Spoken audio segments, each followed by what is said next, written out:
At 11:37 a.m. on October 2, 1943, Major John Bulldog Bennett was flying a borrowed Lockheed P-38G Lightning, 15,000 feet above the Bismarck Sea, north of New Guinea.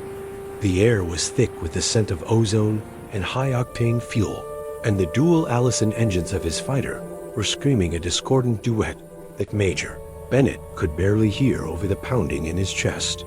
A Japanese Mitsubishi, a 6M0, flown by a pilot Bennett estimated to be an ace based on his sheer aggression and precision, was glued to his 6 o'clock position.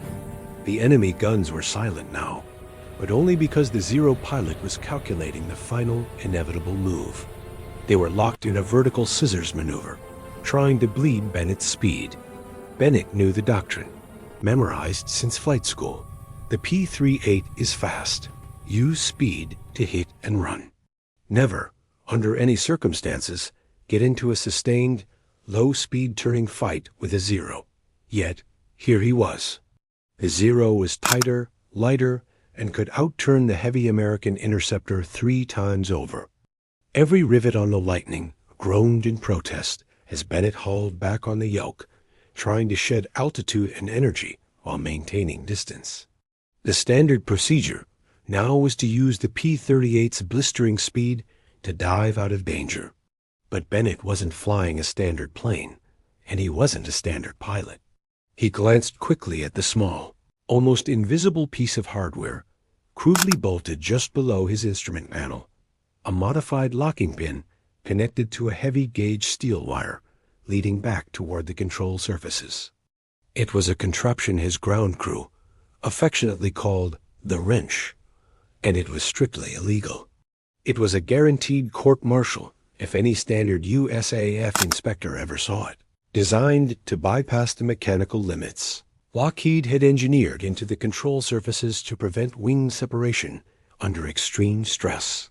He had 4.7 seconds left, by his estimate, before the Zero would settle in for the final fatal burst.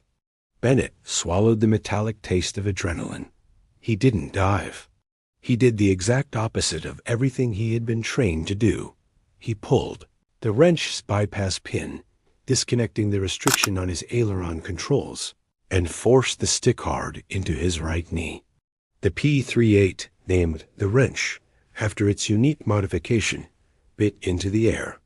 It was a violent, instantaneous change in attitude.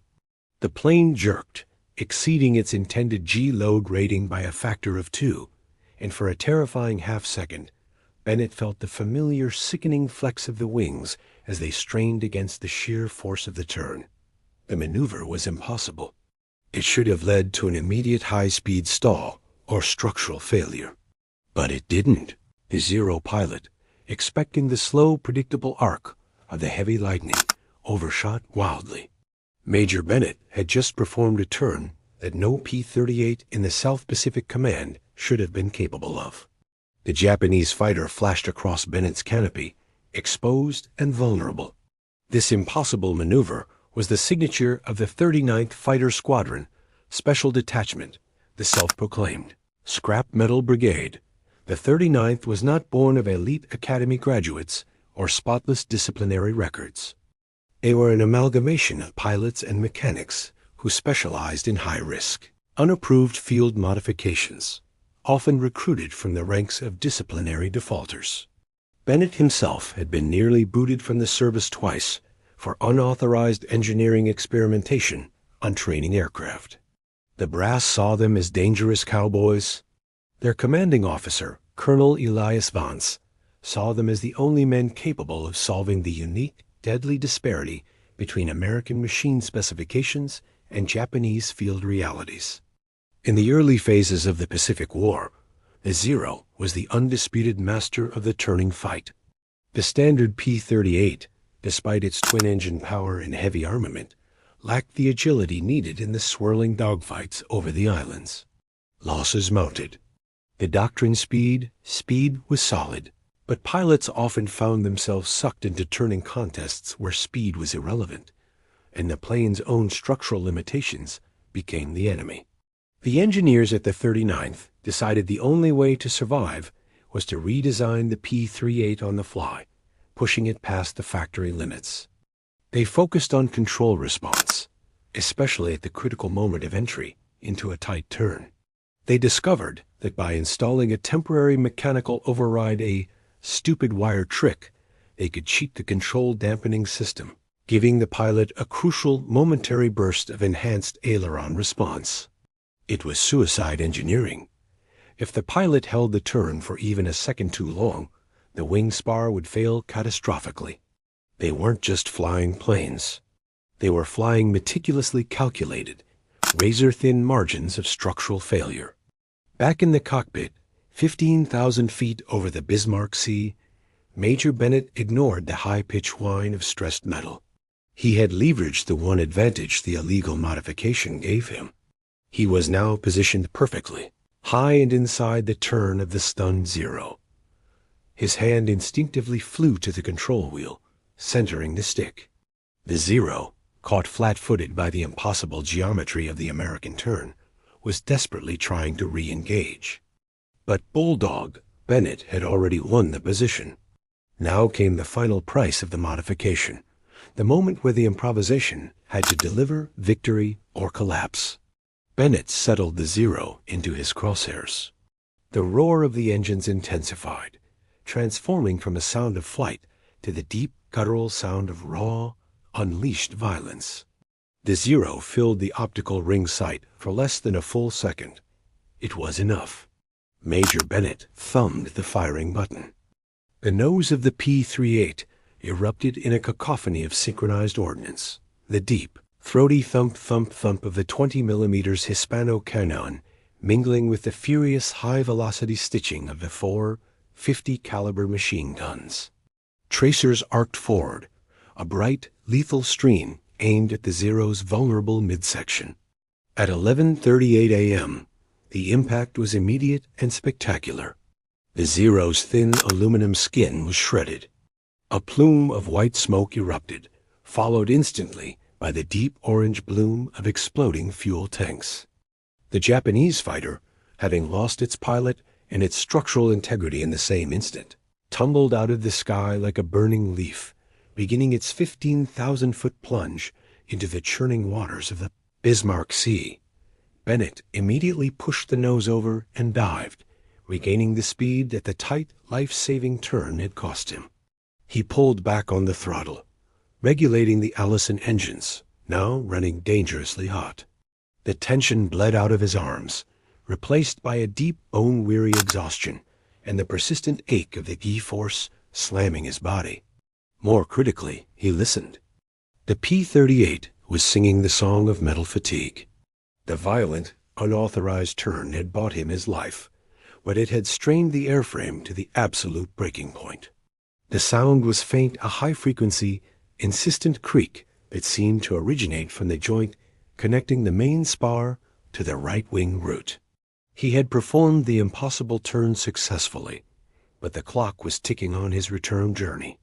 Any further maneuvering would require surgical precision, or the plane would simply disintegrate around him. He quickly flipped the switch that re-engaged the control dampening system, rendering the wrench inert. The risk could not be repeated. The cost of being part of the 39th Fighter Squadron, based on a muddy airstrip at Kila Kila near Port Moresby, was exactly this. Every survival maneuver was potentially the last. The 39th was formerly known as the 39th Fighter Squadron, 35th Fighter Group, but among themselves and the grudging mechanics from other units, they were the Scrap Metal Brigade. They were formed in late 1942 as a direct response to the unacceptable attrition rates against the highly maneuverable Zeros. Standard American fighters, P-39s, early P-40s, and the P-38s were superior in dive speed and firepower, but the sheer skill and turning ability of the Japanese aces often neutralized these advantages in close combat. The standard solution from U.S. Air Force leadership was simple. Enforce strict tactical discipline. Hit and run. Maintain altitude. Never slow down. But the men of the 39th, led by the unorthodox and brilliant Colonel Vance, recognized that war doesn't always adhere to doctrine. Sometimes you had to fight dirty. Sometimes you had to turn. Colonel Vance had a unique eye for talent. He didn't look for the best pilots. He looked for the most adaptable pilots, and crucially, the most rebellious and technically curious mechanics. Many of the core ground crew of the Scrap Metal Brigade were men who, in peacetime, would have been considered mechanical vandals. They had histories of souping up civilian cars, illegally modifying engines, or facing disciplinary action for ignoring maintenance manuals. Take Sergeant First Class Al Spanner Jenkins, the primary architect of the wrench modification. Jenkins had spent 6 months in the stockade prior to being recruited by Vance for trying to graft the tail fin of a wrecked B-17 onto a P-39 because he was tired of the spin characteristics. The Army saw liability. Vance saw a visionary prepared to disregard safety margins for mission effectiveness. The enemy doesn't care about our safety tolerances. Boys. Vance was known to boom during their clandestine technical briefings, held in oil-stained tents far from the eyes of regular inspectors. They care about killing you. Our job is to give you a machine that can fight outside the rule book. The modifications, pioneered by the Scrap Metal Brigade, focused entirely on survival engineering. Maximizing thrust through unauthorized manifold pressure boosts, shaving ounces off non-critical airframe parts, and most famously, bypassing the automatic control limiters on the P-38's ailerons. The stock P-38 was limited to prevent the pilot from inadvertently ripping the wings off in a high-speed turn. By installing the wire and pin the wrench Bennett and others could temporarily override that safety feature, gaining a crucial 15 to 20 degrees per second in turn rate at the cost of accepting 80% structural failure risk. This philosophy transformed the 39th. They were flying the same planes as everyone else, but theirs were tuned, tricked-out death traps capable of impossible feats.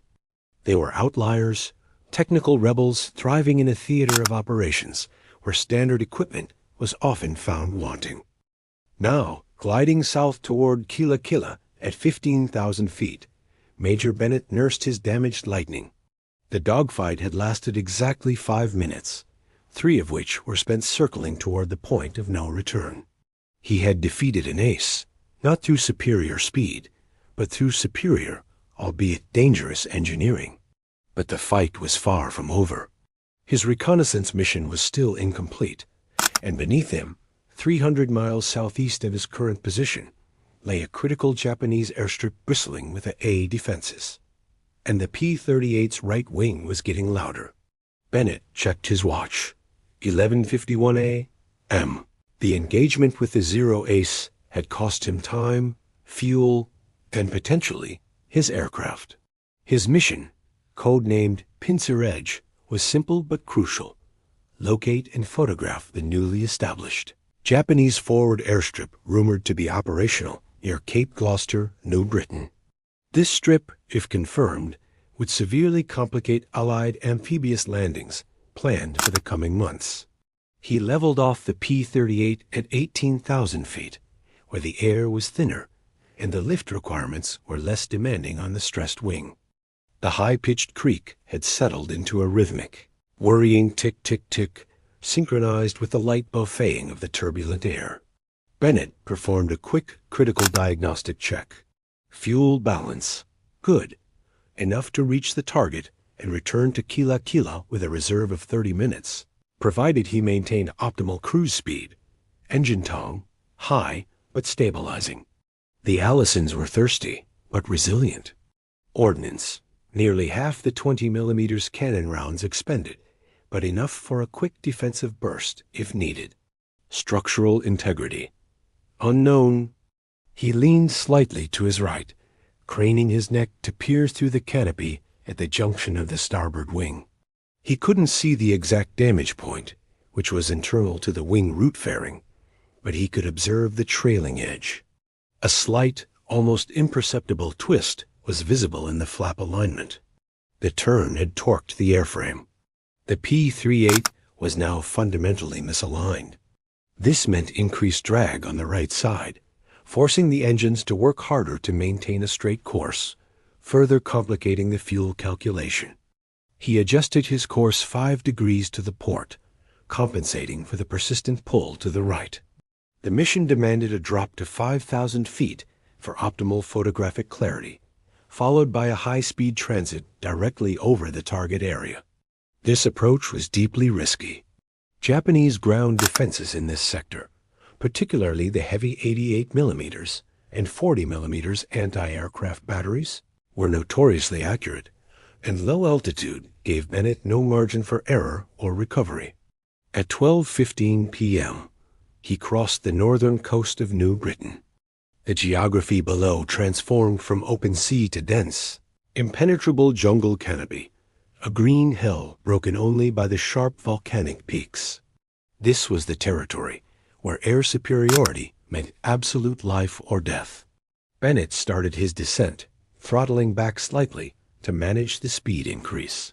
He manually activated the camera payload in the Port Nassau, a modified K-22 aerial camera system, specifically fitted by the 39th's mechanics for faster film cycling and higher resolution capture at extreme speeds.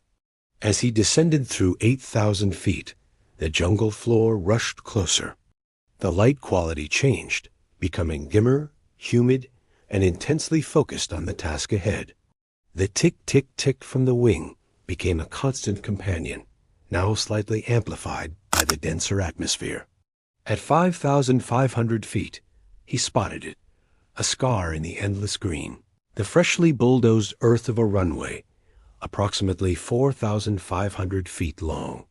It was perfectly camouflaged, confirming intelligence reports that the Japanese were prioritizing concealment over massive infrastructure. Bennett armed his machine guns and pushed the yoke forward for the final drop. He had 90 seconds to execute the run, acquire the images, and gain enough speed to exit the kill zone. At 12:27 p.m., the airstrip exploded into view beneath his nose. The reconnaissance run instantly confirmed the worst fears of Allied intelligence. The strip was fully operational. 3 Ki-61 Heen fighters, Allied codename Tony, were lined up near a revetment, fueled and armed. Beside them, a cluster of barracks and 2 distinct formations of anti-aircraft guns.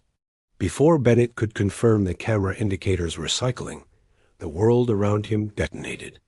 The Japanese gunners were fast, disciplined, and had clearly been alerted by the earlier air battle. The first round's 40mm Bofors shells burst just off his left wing tip, painting the sky with black, oily smoke. The percussion rattled the P-38 violently, and the delicate airframe, already compromised by the turn, protested with a sharp crack sound that was distinctly louder than the previous creaking. Bennett shoved throttles forward to full emergency power, pouring maximum fuel into the Allisons. The plane accelerated violently, snapping the pilot's head back. He was now committed to the low-altitude, high-speed exit, but the structural integrity was now severely compromised. The drag misalignment in the right wing, exacerbated by the a fire shock wave, was forcing the aircraft into a continuous, shallow roll to the right. Bennett fought it with hard left aileron, but the effort was tremendous. He had the photos. Now he needed a miracle to get the plane 300 miles back to base. Then, from the clouds directly above the airstrip, 3 shapes dropped into attack formation. The 3 Ki-61 Heen fighters had scrambled instantly and were now diving toward him, faster than Bennett could hope to climb. He was low, slow relative to their dive speed, and critically, his P-38 was structurally failing. He was caught between the hammer of the fire and the anvil of 3 fresh, fast enemy fighters. The situation for Major Bennett became geometrically worse at 12:30 p.m. He was flying at 50 feet above the jungle canopy, his airspeed indicating 380 miles per hour fast, but the 3 Japanese Ki-61 Tonys were closing in rapidly from their dive, likely exceeding 500 miles per hour. He was too low to employ standard defensive maneuvers like high G pulls or a steep dive. Furthermore, the ground defenses were tracking him.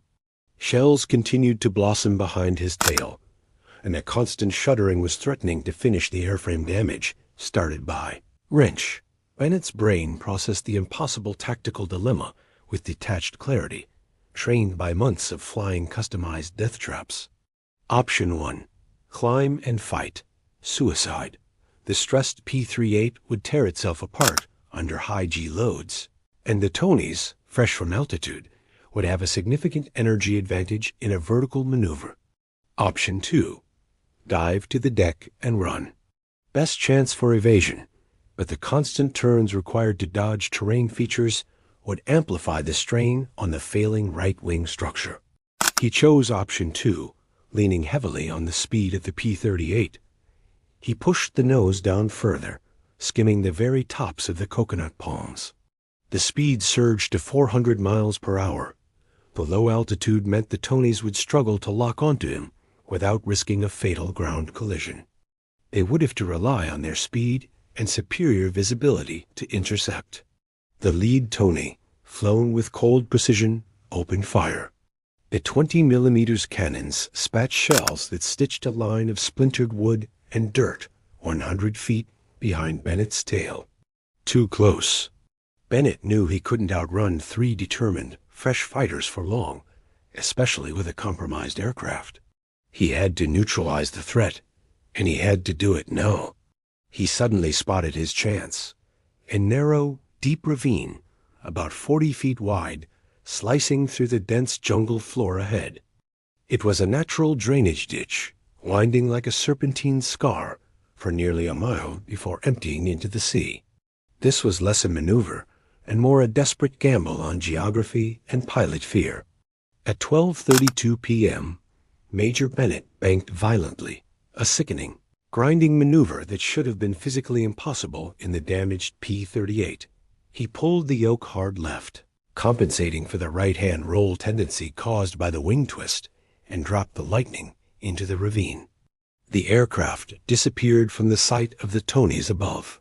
Flying inside the ravine, the P-38 was surrounded by walls of green jungle. The air became turbulent, hot, and heavy with moisture. Bennett was now flying a fixed-wing aircraft like a slot car, relying entirely on instinct and the sheer responsiveness of the P-38 at high speed. There was zero margin for error. A wingtip grazing a tree trunk meant instant oblivion. The tactic was to force the enemy pilots into an impossible choice. Follow Bennett into the ravine, risking a high-speed, low-visibility collision, or wait for him to emerge, sacrificing their speed advantage. The lead Tony pilot, clearly aggressive, committed to the chase. The second and third aircraft hesitated, pulling up slightly to maintain visual contact from above. Inside the ravine, Bennett had one small advantage: the psychological impact of the terrain. He flew flat out for 45 seconds, the speed indicator touching 420 miles per hour. Then, utilizing a sudden S-curve in the ravine, he pulled up sharply toward the jungle canopy just as the turn began to complete. The damaged right wing shuddered violently again, and this time the canopy was momentarily dusted with flakes of paint and small metal fragments ripped from the stressed airframe. The tick-tick was now a rapid, audible clack-clack. The structural integrity was holding by sheer willpower, or perhaps just luck. He emerged from the ravine, banked hard to the left, a brutal 60-degree deflection, and positioned himself slightly behind the rim of the gorge. The lead Tony, having successfully navigated the treacherous turn inside the ravine, burst into the open air exactly where Bennett had just been. But the Tony pilot had committed fully to the pursuit line. He was exposed, close, and had minimal energy left for maneuvering. Bennett, utilizing his perfect position and the P-38's superior nose armament, opened fire again. The range was less than 200 yards. The 20mm rounds ripped through the Tony's engine block. The Key 61 exploded in a flash of fuel and fire, impacting the side of the ravine with a sickening thud. Immediately turning the gorge, into a massive pyre of burning jungle. Bennett had neutralized the immediate threat, but he was still low, vulnerable, and two more Tonys were circling directly above him, ready to pounce. He had gambled on the terrain and won, but he had paid an immense structural price for that victory. He knew that the plane could not withstand another high-G maneuver. The next turn, even a defensive roll, would likely be fatal. He needed a technical solution, an act of sheer survival engineering, to make the crippled P-38 fly straight enough and fast enough to reach home. With one Tony destroyed in the ravine, Bennett clawed for altitude, pushing the P-38 out over the open ocean. The surviving two Tonys, recognizing the American pilot was using terrain to his advantage, remained high, positioned for a coordinated, energy-rich attack. It was 12:35 p.m. Bennett stabilized the plane at 500 feet. The right wing's misalignment was now a catastrophic problem. The constant, extreme use of the left aileron to keep the wings level was creating excessive drag, burning fuel rapidly, and taxing the starboard engine unnecessarily. The whole aircraft was fighting itself, trying to roll right and fly straight simultaneously. If Bennett attempted to maintain this manual trim for the 300-mile flight back to Kila Kila, he would run out of fuel 50 miles short of the coast. He had to fix the roll tendency, and fast. He glanced down at the checklist of technical improvisations taught only to the Scrap Metal Brigade methods that addressed field failures the Lockheed manual never considered. The central problem was aerodynamic trim, specifically the warped trailing edge of the right wing. Since the electrical trim tabs were insufficient to overcome the structural distortion, he needed a brute force solution. He had two options, both equally insane, but one was slightly less suicidal than the other. Option A, external repair. Climb to 10,000 feet, slow down, and attempt to access the damaged aileron flap mechanism via the external hatch. This would expose him to the two waiting Tonys, rendering him a stationary, easy target. Guaranteed death. Option B, dynamic ballast, drag compensation. Increase the drag on the left wing to compensate for the excessive drag caused by the structural damage on the right wing. This would force the plane back into equilibrium, allowing the control surfaces to be centered, reducing pilot workload and saving vital fuel. Bennett chose option B. It required an act of pure desperation engineering, utilizing whatever material was available inside the cockpit.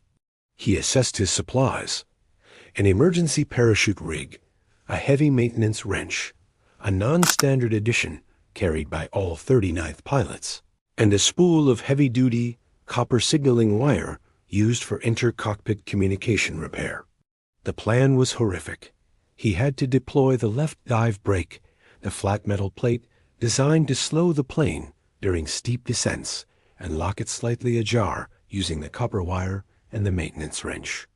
A dive brake deployed in level flight was a massive drag penalty, but if it balanced the asymmetric drag of the damaged right wing, it could save his life. The execution had to be flawless, and the timing was critical. The two remaining Tonys were beginning their attack run, diving from above in a staggered formation designed to box him in.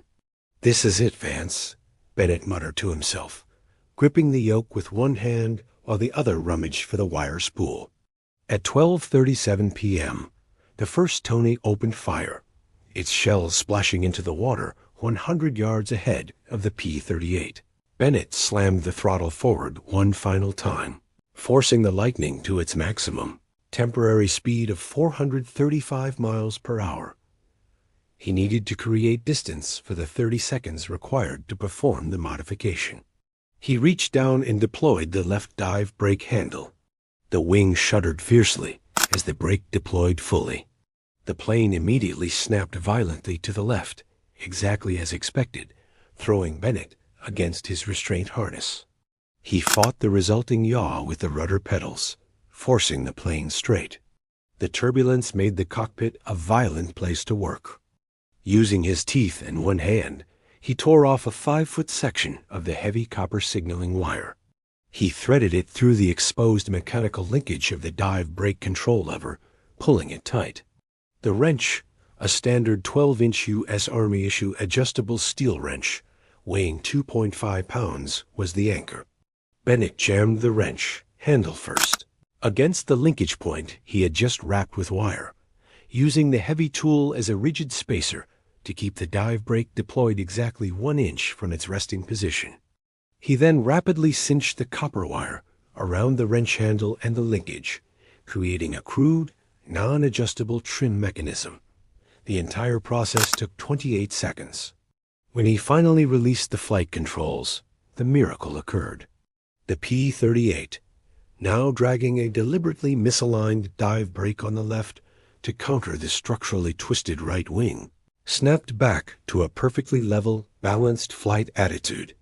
He had achieved aerodynamic equilibrium through brute force asymmetric drag. The engines settled down, the roll tendency vanished, and Bennett centered the controls. He was flying a monstrosity, a P-38, held together by structural damage and a wrench, but he was flying straight. The two Tonys, having completed their first pass, realized the American was somehow still flying straight and fast. They began to climb back for a second run. Bennett checked his remaining fuel. 45 minutes of run time at cruise speed. He was still 270 miles from Kila. He had achieved stable flight, but the excessive drag caused by the protruding wrench and dive brake meant he was flying an aircraft with the fuel efficiency of a B-17 bomber. He needed to save fuel, but he couldn't slow down, or the two remaining fighters would make short work of him. He was fast, but he was burning toward empty. If you want to see how Major Bennett used the final minutes of fuel and the sheer psychological shock of his customized lightning to survive this impossible flight, hit that like button right now. It tells the algorithm this story matters and helps more people discover it. Subscribe for more untold World War II stories. Back to the Scrap Metal Brigade. It was 12:40 p.m., and Major Bennett was in a grim race against physics. He had stabilized the P-38, but the solution, a manually deployed dive brake fixed by a steel wrench and copper wire, meant the aircraft was bleeding energy and fuel at an alarming rate. The two remaining Ki-61 Tonys were now maneuvering high, 1,000 feet above him, discussing tactics via radio. Bennett knew the moment he slowed down, they would coordinate a high-speed pass that he could not evade. The aircraft was too compromised for any violent defensive action. He had one critical advantage. The Tonys had seen the destruction of their leader in the ravine, a maneuver that defied logic. They now perceived Bennett's crippled P-38 not as easy prey, but as a technical freak capable of fatal, unconventional moves. This psychological edge was his only real defense. Bennett focused on hyper-efficiency. He engaged the automatic pilot, letting it struggle with the minor course corrections. With the aircraft flying straight, he leaned back slightly and began executing a fuel-saving procedure only the 39th pilots dared attempt, known crudely as running the ragged edge. Standard procedure dictated rich mixture settings and conservative propeller pitch to maintain engine health. The Scrap Metal Brigade threw the manual out the window. Bennett adjusted the mixture controls, leaning the fuel burn to the absolute limit, just shy of pre-ignition and engine stutter. The Allisons, already hot from the earlier exertion, ran rougher, protesting the near starvation, but the fuel flow meters dropped visibly.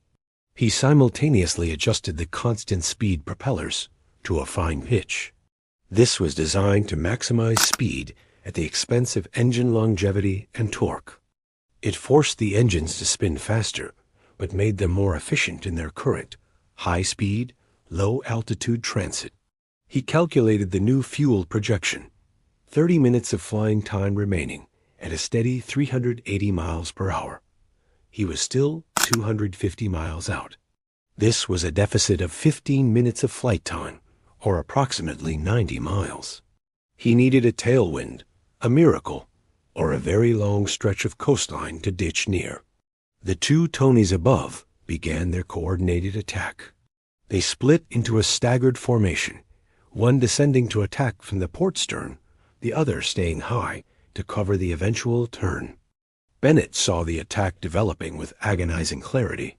He couldn't turn, he couldn't climb. He had to rely on a pure, linear defense. He held the P-38 steady. At 12:44 p.m., the lower Tony opened fire from 600 yards. The tracers converged rapidly. Bennett made a subtle adjustment on the rudder pedal, a delicate 5-degree correction at the exact moment the enemy fire intersected his position. The shells streaked past the twin tails, missing the fuselage by mere feet. This wasn't luck. It was a demonstration of technical confidence. Bennett immediately fired a quick half-second burst from his own nose guns, not aiming to hit the Tony, which was now moving away, but simply to force the enemy pilot to register the threat. The sudden, unexpected response from the crippled Lightning had the desired effect. The Tony broke hard and low, momentarily disengaging to assess the Americans' capabilities. The high Tony, waiting for Bennett to turn into its line of fire, hesitated. The pilots of the Tonys had been trained to expect that a damaged, low-flying fighter would attempt a desperate climb or turn. Bennett was doing neither. He was simply flying faster than they expected, straight and true, while defying their expectation of structural failure. The psychological warfare was working. "Stay straight, you son of a bitch," Bennett whispered to the wrench and wire, holding his aircraft together. He continued this dangerous game of chicken for the next 10 minutes. Every time one of the Tonys approached, Bennett would make a tiny, rudder-only course correction at the last second, barely moving the airframe, but enough to spoil the enemy's aim. He would follow this up with a short, aggressive burst of his own guns. The enemy fighters began to run low on fuel and patience. They were fast, but they were also flying far from their newly constructed base, and they were expending their energy chasing a target that refused to behave logically. At 12:55 p.m., Bennett watched as the two Tonys, recognizing the protracted chase was consuming critical fuel without yielding results, broke off their attack. They executed a wide climbing turn back toward New Britain. They had conceded the battle. Bennett was alone again, but the relief was minimal. He had 25 minutes of fuel remaining, and he was still 180 miles from Kila Kila. He needed to shave 30% off his fuel consumption immediately. He had to go even further past the ragged edge of engine operation. The survival engineering wasn't over. It was just getting desperate. Bennett's next move required him to risk losing one of the P-38's engines entirely, sacrificing power for range. He looked at the manifold pressure gauges, preparing for the most dangerous act of desperation flight he had ever attempted. At 1 p.m., the coastline of New Guinea was a hazy, indistinct line on the horizons, still too far to reach under current conditions. Bennett knew his 25 minutes of fuel remaining was a firm deadline. The drag penalty from the deployed dive brake and the wrench assembly was insurmountable, forcing the engines to work against the aircraft's own structure. He needed to eliminate one source of drag and conserve power drastically. The P-38 Lightning, with its twin-engine configuration, offered a drastic, last-resort option: single-engine flight.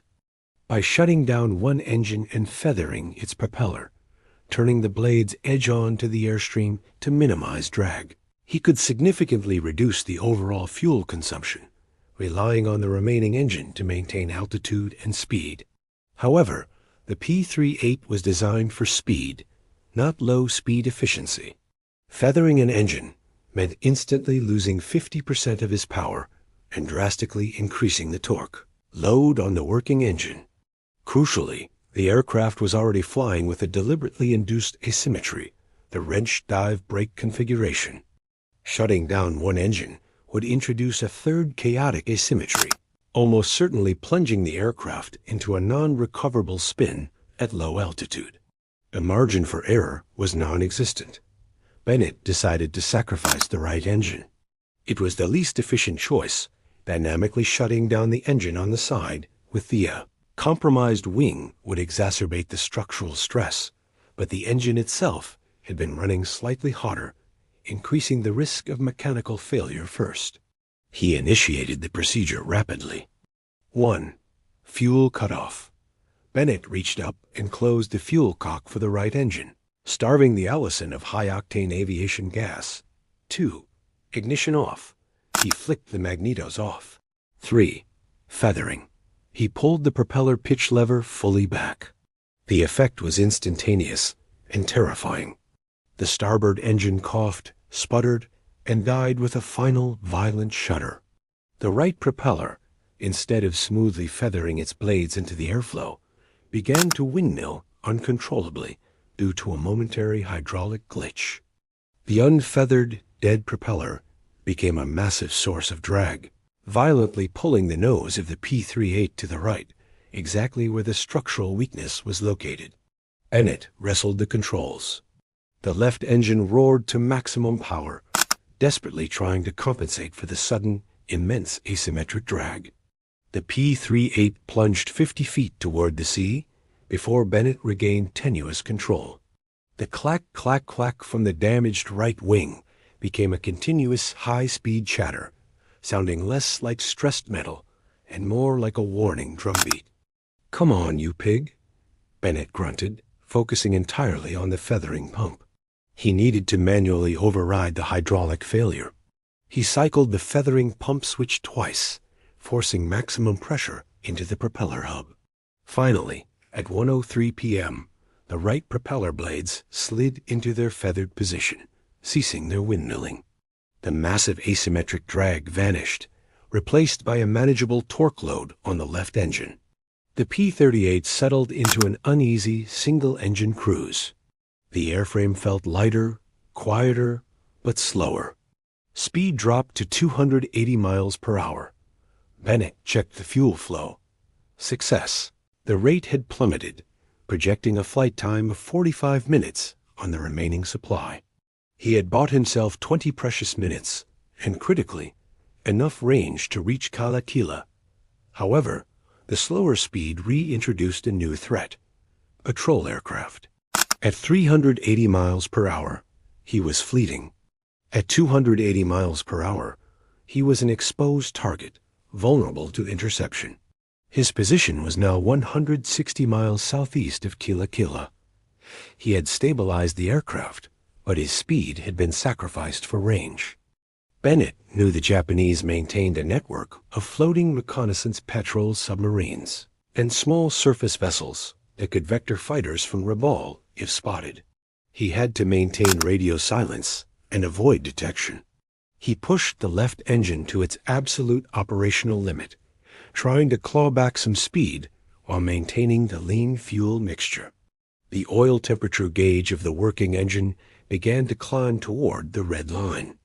He was trading engine longevity for personal survival.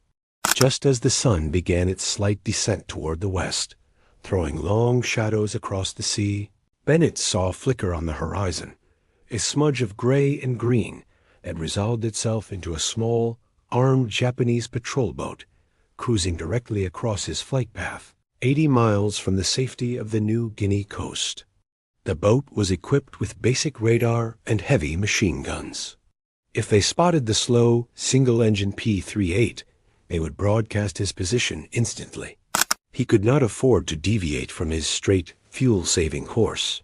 Bennett had 15 minutes of fuel to get past the patrol boat, or he would be forced to ditch in open water, directly into enemy hands. Bennett checked his watch again. 1:18 p.m.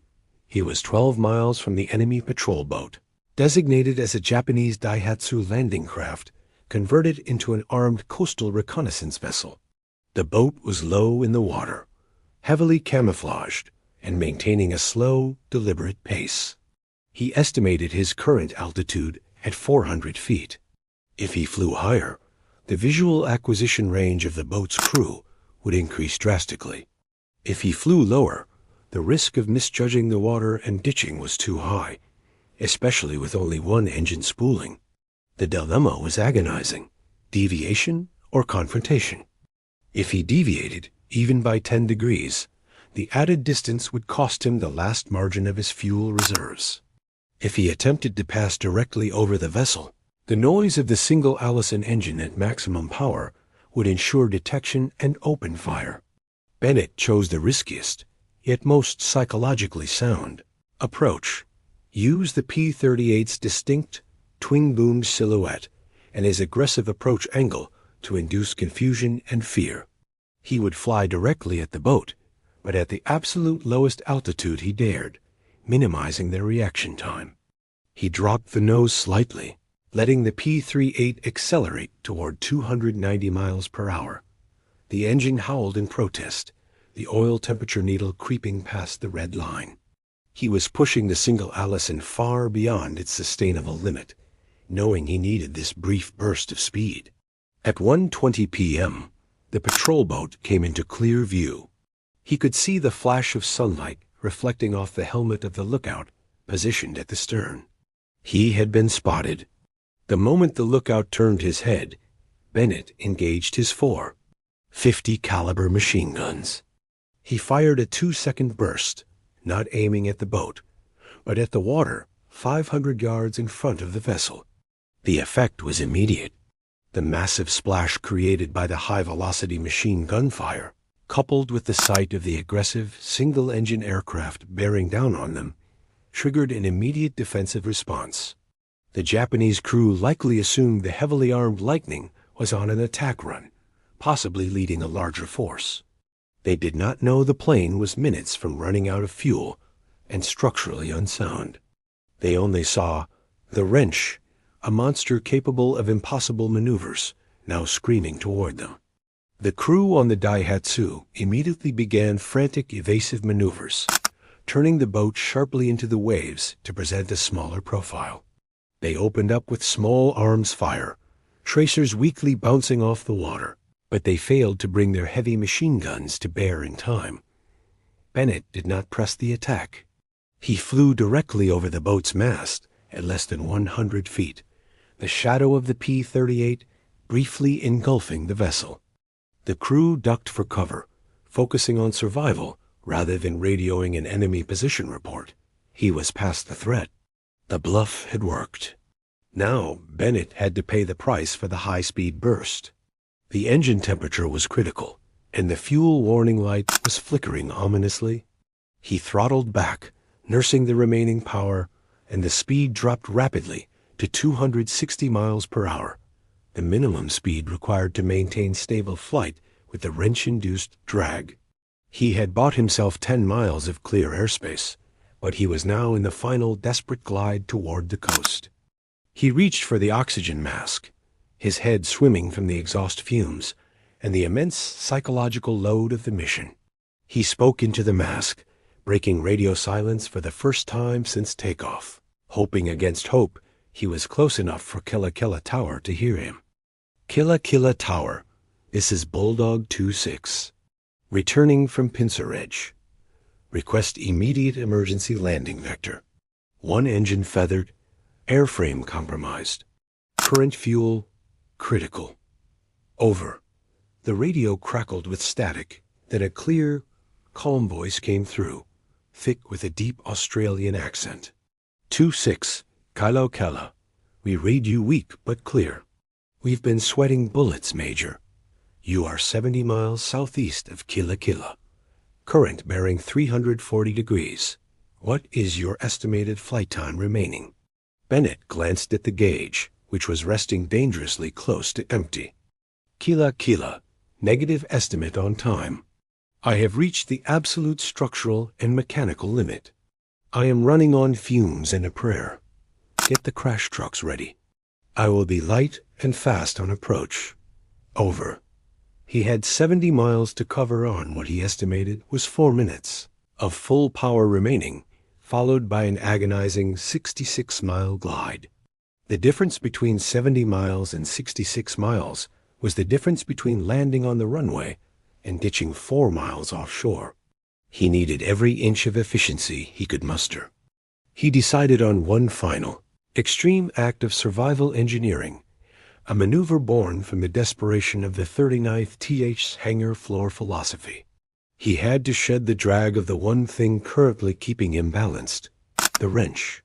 If he could release the dive brake at the last minute, he might gain the extra speed and range needed, but the plane would instantly become uncontrollable due to the warped right wing. The timing had to be perfect, or the plane would simply cartwheel into the jungle.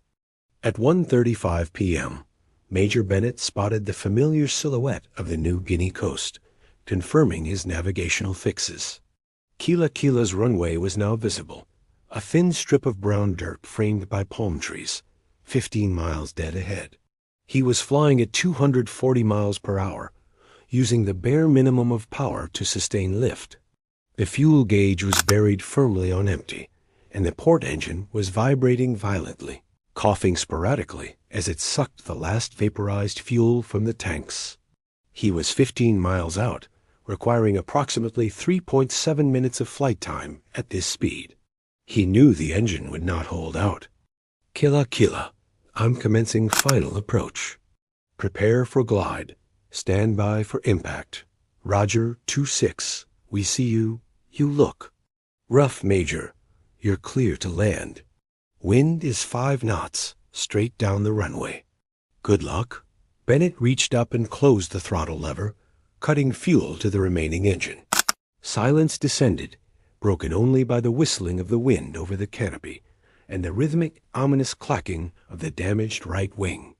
The P-38 transitioned immediately into a glide. The silence was almost as deafening as the noise had been. It gave Bennett the clarity required for the final, critical maneuver. He was relying entirely on his acquired airspeed and gravity to cover the remaining distance. The drag penalty from the protruding wrench and the semi-deployed left dive brake was eating up his glide ratio. He was falling short. The calculated glide path put him down half a mile before the runway threshold, likely into the swampy, unforgiving ground of the jungle perimeter. He had to eliminate the wrench. His plan was reckless.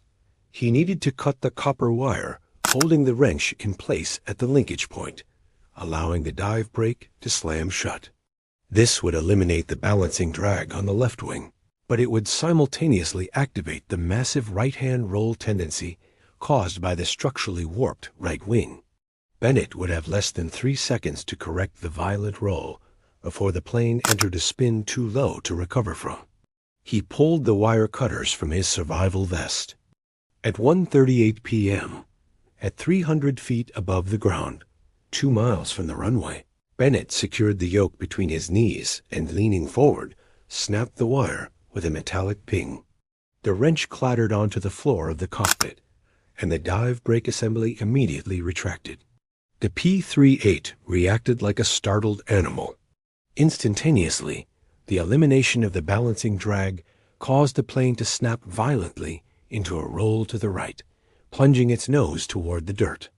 Bennett slammed the yoke hard into his left knee, applying full opposite aileron and full left rudder. The response was sluggish and frightening. He was fighting the sheer aerodynamics of the warped wing structure. The plane was banking 45 degrees, the tips of the trees rushing into focus. He held the correction, straining every muscle. The plane resisted, fighting the pilot's input against the physical reality of the damage.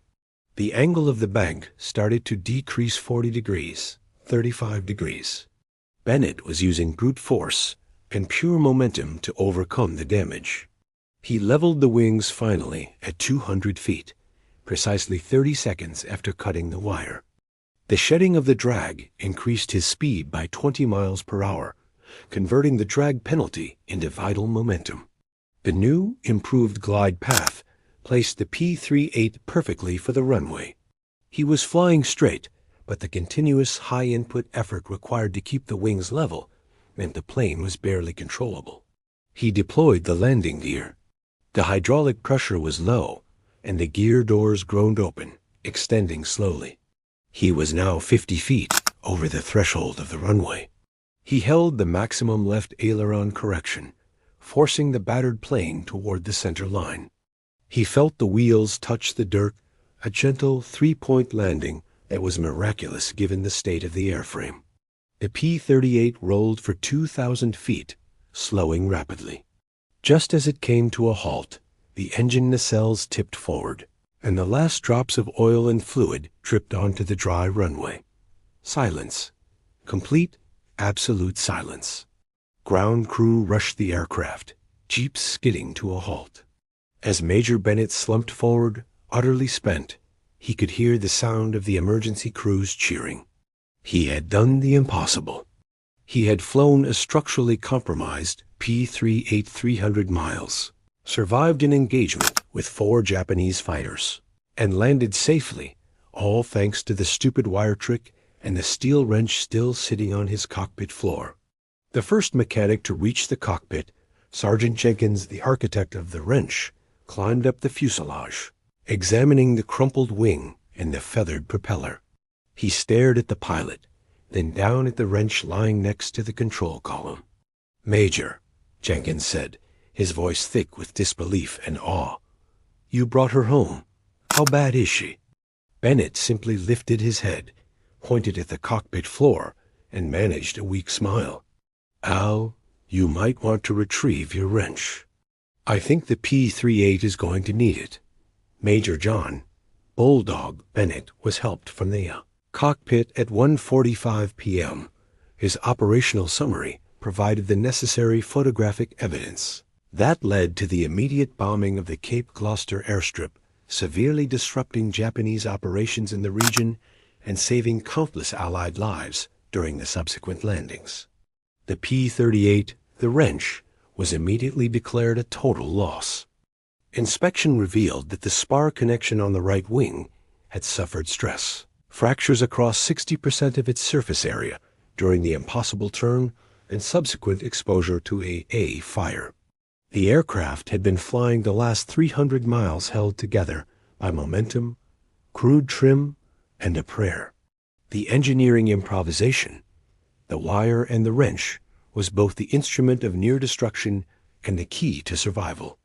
Colonel Vance later wrote a classified report minimizing the extent of the unauthorized modifications, citing unforeseen field exigencies. He protected the 39th Fighter Squadron, knowing that their unconventional methods were proving to be the most effective counter to Japanese air superiority in close combat.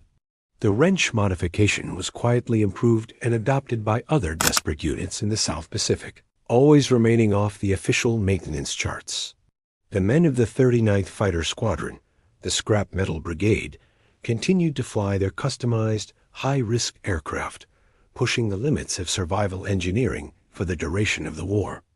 They proved that in the face of superior enemy design and unexpected tactical reality, ingenuity and sheer technical audacity could defeat rigid doctrine. They didn't just survive the war. They redefined how the war was fought, one impossible turn at a time. The real weapon of the P-38 Lightning was not its speed or its firepower. It was the pilots and mechanics brave enough to break the rules and fly the edge of destruction. Hit subscribe and turn on notifications. We publish new untold World War II stories every day, and you won't want to miss them. Drop a comment right now and tell us where you're watching from. Are you in the United States, United Kingdom, Canada, Australia, or somewhere else? Our community stretches across the world, united by the memory of these conflicts. You're part of keeping these memories alive. Did any of your relatives serve in World War II, especially in the Pacific Theater? Or were any of them ground crew or mechanics? Tell us in the comments. Major Bennett and the men of the 39th Scrap Metal Brigade deserve to be remembered. These men sacrificed everything so future generations could live in freedom. By watching, liking, and sharing these stories, you're helping make that happen. Never forget,